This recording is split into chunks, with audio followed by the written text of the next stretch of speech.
The opportunity to play a pop star was so fun, she says of the film, which is part A Star is Born and part Bowling for Columbine. It starts with a schoolroom massacre and ends with 15 minutes or so of concert footage, in which Portman's single name, pop star Celeste, struts her stuff in leotard and glitter makeup, flanked by dancers and singing her heart out.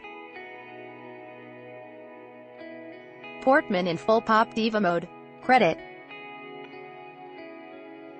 Mad Men. Over a day and a half of shooting, they repeatedly filmed the entire concert scene, just down the road from her childhood home in Long Island.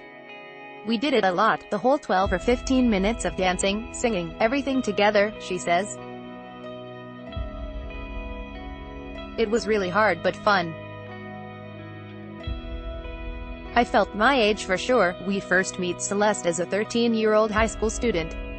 She emerges from the shooting with a bullet permanently lodged in her spine and an urge to put her feelings about the situation into song, helped by her older sister Eleanor, Stacey Martin, Raffi Cassidy as the young Celeste and Brady Corbett's Vox Lux.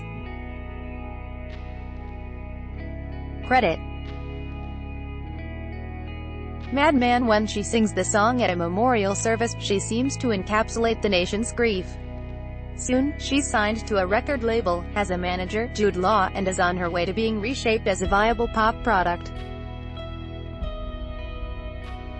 The young Celeste is played by Raffi Cassidy, who resurfaces in the second half of the film, set 18 years later, as Albertine, daughter of the grown-up, and thoroughly messed up, Celeste Portman, while Stacey Martin and Jude Law play the younger and older versions of their characters. Portman says writer-director Brady Corbett had two different actors play Celeste because he wanted to show how the music industry can take a person and transform them into this whole different human being, who turns into this creation, a kind of monster. Did that aspect of the story have special resonance for Portman, who burst into the public eye as a 12-year-old in Luc Besson's hitman drama Leon?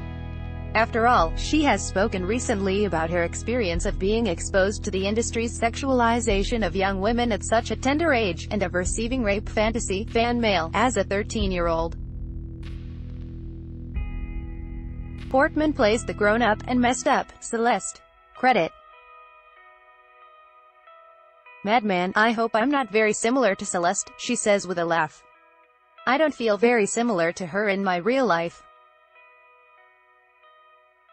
And also I think the pop music and acting worlds are quite different. In pop you have this persona who is sort of an extension of your own personality, and in acting you're really supposed to be very different. You're more commended if you transform from what people perceive to be your real personality. Vox Lux is on limited release from Thursday, February 21st. Follow the author on Facebook at Carl Quinn Journalist and on Twitter at Carl Quinn.